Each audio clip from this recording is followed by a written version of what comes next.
बिस्मिल्लाहिर्रहमानिर्रहीम। अस्सलाम वालेकुम नाज़रीन, आप यूट्यूब चैनल देख रहे हैं। मैं सदाकत ज़मान हूँ। आज की तारीख़ में कुछ अहम डेवलपमेंट सामने आई हैं। एक तो अवामी नेशन पार्टी ने वफाकी काबीना का हिस्सा बनने से इनकार किया है, उस पर बात करेंगे कि इनकार क्यों किया है। दूसरा, शाह महमूद कुरैशी ने आज एक तफसीली प्रेस कॉन्फ्रेंस की है लाहौर में, उस पर भी बात करेंगे। लेकिन सबसे important developments, national security committee का इजलास हुआ है जिसको चेयर कर रहा था पाकिस्तान के वज़ीर-ए-आज़म, इम्पोर्टेड वज़ीर-ए-आज़म शहबाज शरीफ साहब, और उसके अलावा ख्वाजा आसिफ साहब, राना सनाउल्लाह साहब, मरियम औरंगज़ेब साहिबा, एहसन इकबाल साहब, हिना रब्बानीकर साहिबा, chairman joint chief of staff committee general Nadeem Raza साहब, chief of the army staff general Qamar Javed Bajwa साहब, naval staff admiral Amjad Khan Niazi साहब, air chief marshal Zaheer Ahmed Babar साहब, और पाकिस्तान के एम्बेसडर असद मजीद और आला सिविल और अस्करी हुक्काम ने इसमें शिरकत की। जो एलामिया जारी किया वो तकरीबन सेम था जो इससे पहला इमरान खान की क़यादत में हुआ था, तकरीबन उससे मिलता जुलता था। वही सेम बात है कि पाकिस्तान में मुदाखलत हुई है, साजिश नहीं हुई है, और कोई चीज़ हमें नज़र नहीं आती जो साजिश की तरफ जाता हो। लेकिन इसका एक आसान सा मिसाल, अगर हम लोग एक कॉमन सेंस वाले लोग भी ये मिसाल समझ सकते हैं और उसमें कंफ्यूज नहीं होते कि जब भी कोई साजिश होती है या मुदाखलत होती है तो इस तरह नहीं होती। जब एक घर की मिसाल ले ले, अगर आपके घर पे कोई डाका डालना चाहता हो तो सबसे पहले वो डायरेक्ट आपके घर में नहीं आएगा, आपके घर का कोई फर्द वो अपने साथ इंगेज करेगा, फिर इसके थ्रू वो आपके घर में दाखिल होना चाहेगा।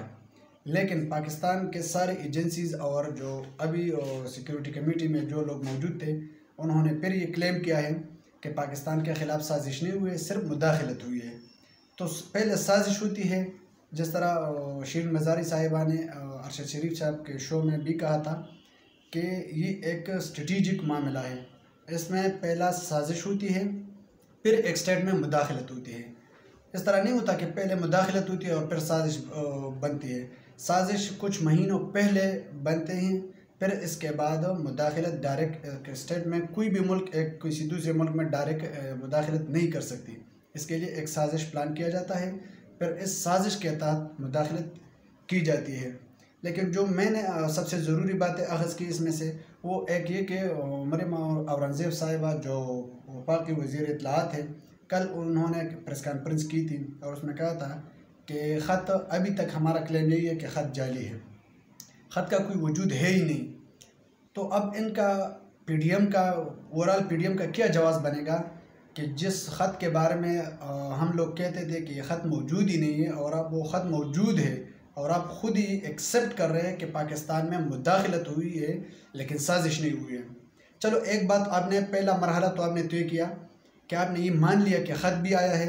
असद मजीद भी कॉन्फ्रेंस में मौजूद था, कमेटी में मौजूद था, जो ब्रीफिंग दी उन्होंने उसमें मौजूद था, और उन्होंने आपको ये सारी चीज़ें ख़ुद ही बताई कि हाँ, इस तरह पाकिस्तान अमेरिका के कुछ डेलीगेशंस आई थी और उनके साथ मिली थी, और ये बातें उनके सामने हुई थी कि अदम एतमाद को कामयाब कराना है। अगर अदम एतमाद कामयाब हो गई तो आप लोगों के लिए माफ़ी है, यू विल बी फॉरगिवन। लेकिन अगर एतमाद कामयाब नहीं होती, नो कॉन्फिडेंस मोशन कामयाब नहीं होती, तो आपको संगीन नताइज भुगतने पड़ेंगे। ये तो हर पाकिस्तानी के ज़ुबान ज़द-ए-आम है। लेकिन जो साबिक़ा वज़ीर ख़ारिजा है शाह महमूद कुरैशी साहब, उन्होंने आज लाहौर में एक प्रेस कॉन्फ्रेंस की है और उन्होंने कहा है कि आज का इजलास पाकिस्तान सफ़ीर असद मजीद की ब्रीफिंग के बाद किया गया। एक अहम बात है जो पहली दफ़ा ये लोग बार बार पूछते थे कि बुलाओ उनको असद मजीद को कि वो हमें बताए, और या मुझे ख़त दिखाओ कि ख़त में क्या है। लेकिन आज तो वो भी बुलाया गया। इलामिया कहता है कि पाकिस्तान के अंदरूनी और सियासी मामलात में मुदाखलत की गई। पहले भी जो इलामिया जारी किया था उसमें भी था। अवाम के शकूक व शुबहात में इजाफा किया गया। ये तो होना ही था, क्योंकि ये लोग बाजी नहीं आ रहे थे। ये बार बार ये सवाल करते थे कि पाकिस्तान में मुदाखलत नहीं हुई, न पाकिस्तान को कोई ख़त मिला है। और बिलावल जरदारी साहब ने तो यहाँ तक कहा था कि ये ख़त शाह महमूद कुरैशी साहब ने फ़ौरन ऑफिस में ख़ुद लिखा है और इमरान खान को भेजा है। अब इदारों पे है कि इदारे किसको कितना समझते हैं, किसको बुलाते हैं, किस से पूछताछ करते हैं और किस से इन्वेस्टिगेशन इसके बारे में करते हैं, जो लोग इस ख़त को मानने से इनकार करते थे। अच्छा, दूसरी बात, अवामी नेशनल पार्टी ने तो वफाकी काबीना का हिस्सा बनने से इनकार किया। ज़राए का कहना है कि वज़ीर-ए-आज़म शहबाज शरीफ ने अवामी नेशनल पार्टी की क़यादत से रब्ता किया और काबीना का हिस्सा बनने की दरख्वास्त की, जो कि अवामी नेशनल पार्टी की क़यादत ने माज़रत कर ली, क्योंकि उनका एक क्लेम था और वो लोग इस सोच में थे कि उनको आसिफ जरदारी साहब ने PDM में बुलाया था। उन्होंने शिरकत की आसिफ जरदारी साहब के कहने पर, और उन्होंने 2 वज़ारतें ऑफ़र की थी, 4 वज़ारतें मुबैना तौर पर, लेकिन जो कन्फर्म है वो 2 वज़ारतें उनको दी थी। एक तो वज़ारत मवासलात था और दूसरा था वफाक पार्लिमानी वज़ीर। तो अवामी नेशनल पार्टी को इस बात पर भी तशवीश था और उन्होंने नाराज़गी का इजहार भी किया था कि जो वफाकी वज़ीर मवासलात असद महमूद साहब को लगाया गया है, अवामी नेशनल पार्टी इस पर नाराज़ थी कि ये सीट हमें दिया गया था और आपने मौलाना फजलुर रहमान साहब के बेटे असद महमूद साहब को ये सीट ऑफ़र की। तो अब तो ये खिचड़ी पकेगी। और मैंने पहले व्लॉग में आपको बताया था कि ये लोग मेरे और आपके मुफाद के लिए नहीं आए हैं, ये अपने मुफाद की खातिर आए हैं। न ये हमें सब्सिडी दे सकते हैं, न ये हमें रिलीफ दे सकते हैं, क्योंकि ये जब अपोजिशन में थे, जो मौजूदा हुकूमत है, ये जब अपोजिशन में थे तो ये बार बार ये दावे कर रहे थे कि पाकिस्तान की हुकूमत की मईशत नीचे बैठ गई है, आवाम का जीना हराम हो गया है इस मुल्क में, इस मुल्क के अवाम हर चीज़ के लिए मुख्ताज है। और दूसरी बात मेरे जहन में अचानक से आ गई, वो एक है कि लंगर खाने उन्होंने बंद किए, जो गरीब खाने थे उन्होंने बंद किए, लेकिन जो शरीफ खाने हैं और अमीर खाने हैं वो खुले। शहबाज शरीफ साहब हर रात को डिनर पार्टी देते हैं, सहाफ़ियों को बुलाते हैं। वही वज़ीर-ए-आज़म हाउस जहाँ पे सहाफ़ियों को एक कप चाय भी नहीं मिलता था, लेकिन आजकल मुबैना तौर पर 30-30 और 35-35 लाख का एक डिनर पार्टी दिया जाता है पेड सहाफ़ियों को, जिनके पास टोकरियाँ जाती हैं, जिनके पास लिफाफे जाते हैं। अच्छा, इसके बाद आते हैं जो काबीना बनी है पाकिस्तान की, फेडरल कैबिनेट जो बनी है। तो जब मैं बार बार हर व्लॉग में आपसे ये बात डिस्कस करता हूँ कि ये हमारे मफाद के लिए नहीं है, ये पाकिस्तानी कौम के मफाद के लिए नहीं है, तो इस बात को समझना होगा। और जो आज ब्रीफिंग में बैठे थे ख्वाजा आसिफ साहब, राना सनाउल्लाह साहब, मरियम औरंगज़ेब साहिबा, एहसन इकबाल साहब और बहुत से और भी हैं, लेकिन आपको ये समझना होगा कि ये लोग अभी पार्लियामेंट में बैठे हैं, मेरे और आपके लिए कानून साजी कर रहे हैं, लेकिन ये लोग खुद ही मुल्ज़िमान हैं। अब किस तरह मुल्ज़िमान, मैं आपको बताता हूँ कि सारे केसेस में फंसे हुए हैं और इन केसेस से जान छुड़ाना चाहते हैं। ये अभी ज़मानत पर रहा है, इस तरह नहीं है कि ये उन्होंने केस जीत लिए और वो आगे अदालत ने उनको साफ कह दिया और ये हमारे वज़ीर बन गए हैं। जो ख्वाजा आसिफ साहब है, हमारा वज़ीर दिफा लगाया हुआ है उन्होंने, उन पे केस है, मनी लॉन्ड्रिंग केस है, अहमद से ज़्यादा सजाद का केस है, ज़मानत पर रहा है। ख्वाजा साद रफ़ीक साहब को वज़ीर रेलवे बनाया गया है, गैर कानूनी हाउसिंग स्कीम में वो ज़मानत पर रहा है, अदालत ने उनको बरी नहीं किया है, वो ज़मानत पर है, बेल पे है। खुर्शीद शाह साहब वज़ीर पानी है, 500 अरब करप्शन का केस उनके ऊपर है, 500 अरब करप्शन का केस उनके ऊपर है और वो अभी ज़मानत पर रहा है, लेकिन हमारा वज़ीर बन गया है। अच्छा, शाज़िया मरी साहब है जो पीपल्स पार्टी के जाली डिग्री केस, और उनके पास सिर्फ BA की डिग्री है, जाली डिग्री केस में वो ज़मानत पर रहा है। हिना रब्बानी कर साहिबा, वो जिस पोस्ट पे है वज़ीर मुमलिकत बराए खारजा उमूर, तो वो खारजा उमूर को बिलावल साहब से ज़्यादा समझती है। मेरा अपना मानना है, शायद आप मुझसे इख्तिलाफ कर सकते हैं, लेकिन ये मेरा ज़ाती वो एक इंटेंशंस है कि हिना रब्बानी कर साहिबा बिलावल से ज़्यादा फॉरेन अफेयर्स को जानती है, लेकिन उनके ऊपर केस है, बिजली चोरी केस है और वो ज़मानत पर रहा है।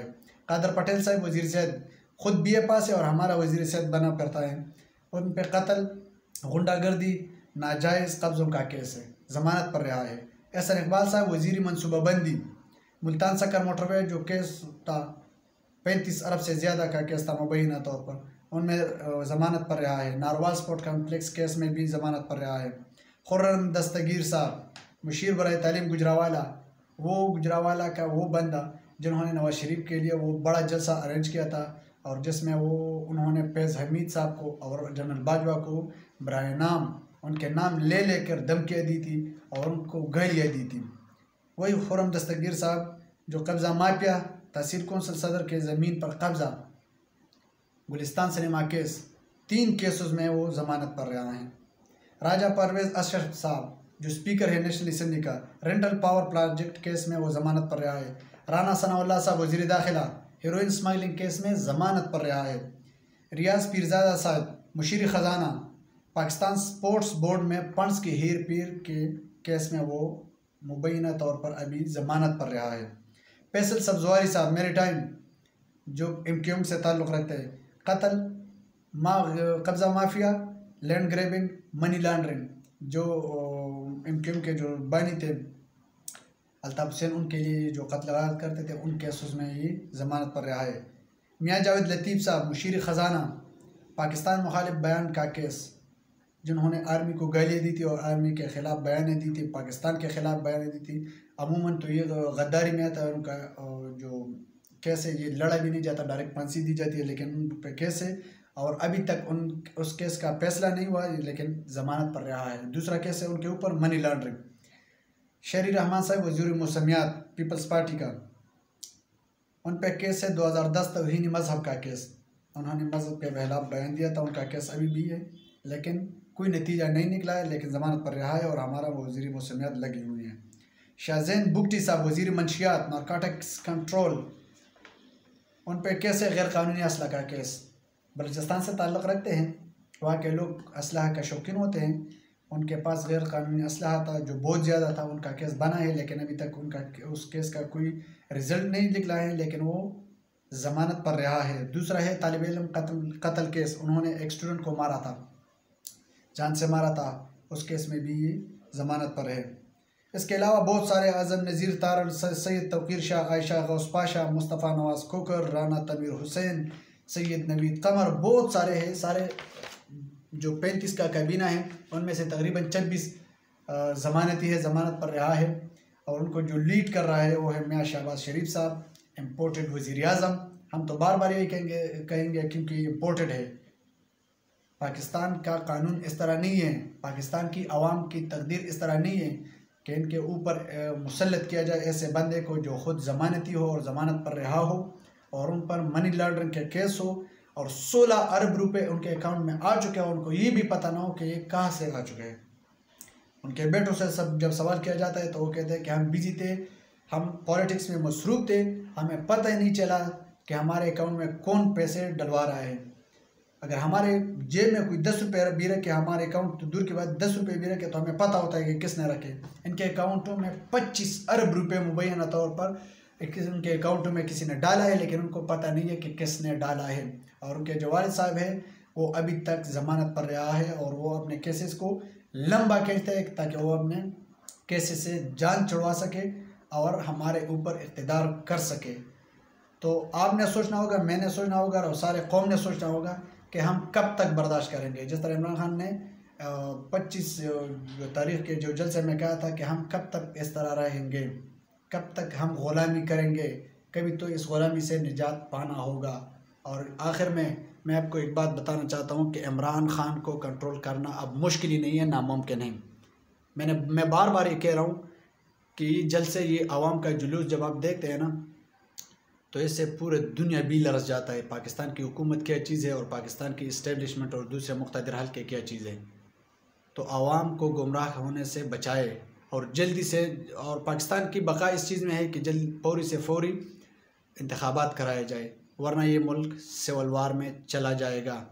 अब तक के लिए इतना ही। अपना ख्याल रखिएगा, अपने इस चैनल का भी। अल्लाह हाफ़िज़।